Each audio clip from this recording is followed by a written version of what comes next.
All right, so I'm going to ask Caleb here to step on the fluoro pedal for me so I can walk this out. And then we're going to show you how we open up the rotoblader box. And Matt Ortiz is going to, our tech is going to demonstrate how we do that. Okay, don't pull that wire now.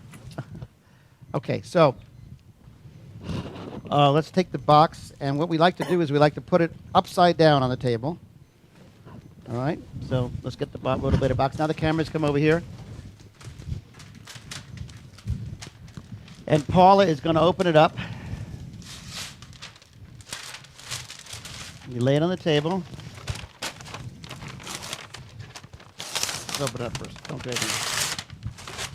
And then we take out this rubber little things here. And then we do this. You ready? I always like doing that. and then I take this part. I take the burr, because it's the part I care about. And Matt's going to go. Go ahead and tell him what you're doing. I'm going to give this to my trusty nurse here. She's going to plug it in the right spot. I'm going to give her the two black cords, as long as they don't get tied up. I'm going to attach my flush. It's always important to have the control distal so you can have control of it. Yeah, because we want it to flush, but if they have to wait for me, if I got a phone call from one of you guys, it could take 30 minutes. And if it's flushing, the flush will go out. So they have to be able to turn that on and off. Also, you take the little handle here, you move it out of the garage about a quarter of the way. Right there. Tighten it down. All right, now the other thing that I don't like about this is I have to find the foot pedal, which they put under here somewhere for me, I assume. I'm going to crawl under the table here. So the new rotoblader will have a push button instead of the foot pedal, which I think will be nice, so I don't fall. But it's been cool to learn how to do this with 2 feet. Okay, Dynaglide's off. Wire clip is on. That's very important. Wire clip is on. That's our safety brake. And now we're going to go. On. Okay, we're on Dynaglide, so we're going to go to about 180 or so. Give me 180. So Paula's going to go up. Afterburners are on. I like it. Okay? All right, that's good.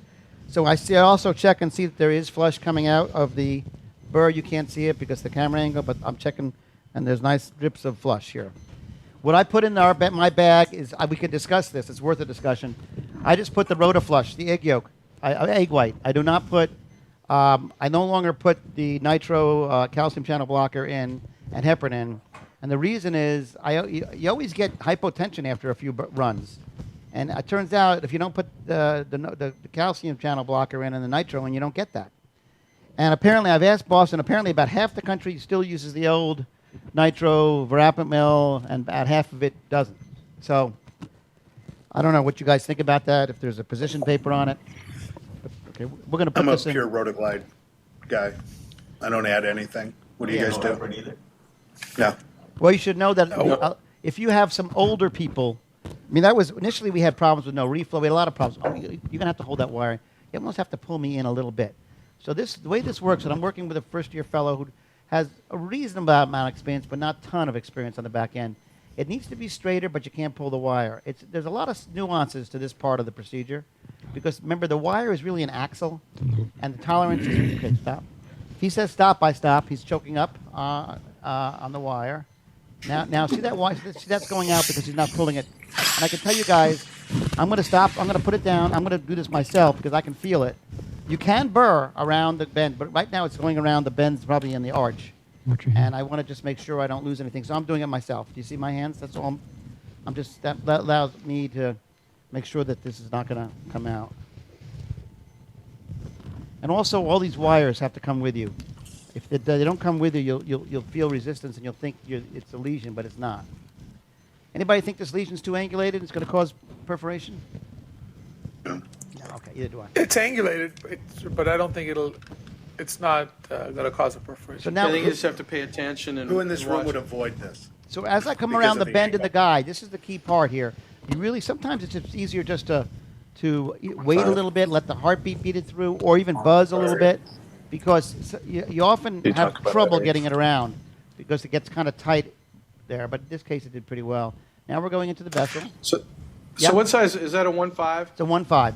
I use a 1.5 like 90% of the time. Yeah. If it doesn't cross, I'll So- go down to a 1.25, but I don't like the 1.25. I don't like its shape. It gets caught. Now here I'm having a little trouble getting through the left main, right?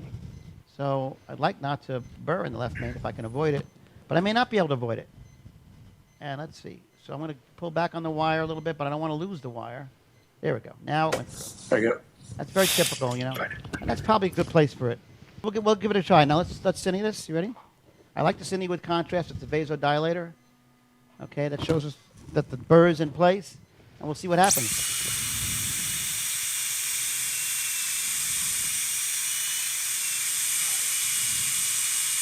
I feel that.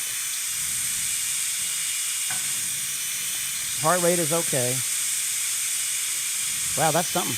Little test there. Oh, we got it. Stop. Okay. Do you see that? What happened?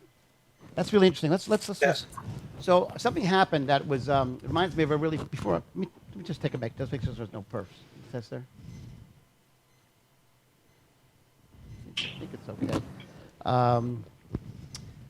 Tell you what. Let me get this out because I think we're done, and we'll take it. Anybody think we should rotoblade it more?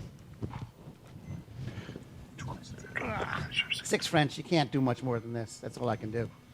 So to see what I'm doing, I'll have to. I'm gonna have to take it out. All right. But I don't see. There's no perf. All right. So wire clips on. Well, I'll hit the Dynaglide, and what we'll do is I'm gonna switch places with you. Okay. So now we'll put me on Dynaglide. We're on Dynaglide? I'm sorry. You have to do both. No, it is on We're Dynaglide. good. All right, so I'm working again with the fellow. So this is good instruction, so they can see left foot on that one, and then so I want to see both. I want you to push on both of them, and I have to push on the black, and I pull it back. Now, when I'm up front doing this, and someone else is doing this, the big thing I do is I'm ready to push that whole device forward if I see the wire come back. Don't let it hit the ground, Caleb. So it's important that he doesn't let the. No, that's okay. No. Stop, off, you're off. Okay. All right, so good. This is good because I have to teach Caleb how to do this, so I'll do it in front of all you. So basically, what I was complaining about with Caleb is that he wasn't really managing.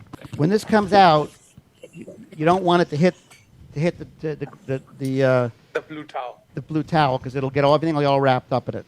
So Caleb was up here, just right over here. Just make sure it's not going to hit. That's all you have to do. Also, when you're in first position and you have your tech or somebody doing what I just did back there, you're very worried about the wire coming back. If the wire starts to come back because they're not pushing it forward enough, you take this part, you take the catheter and just throw it forward. It'll just go. And that's how you save that situation. And other than that, you don't even have to walk if it's with the Dynaglide on. You can just sort of stand there and do it.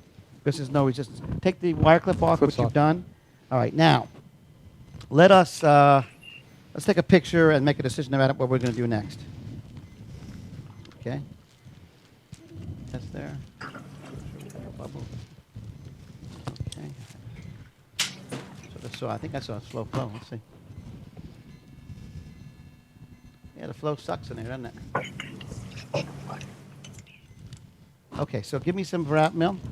Now you notice what I wanted to show you before that I got excited about was this because it reminds me of a funny story.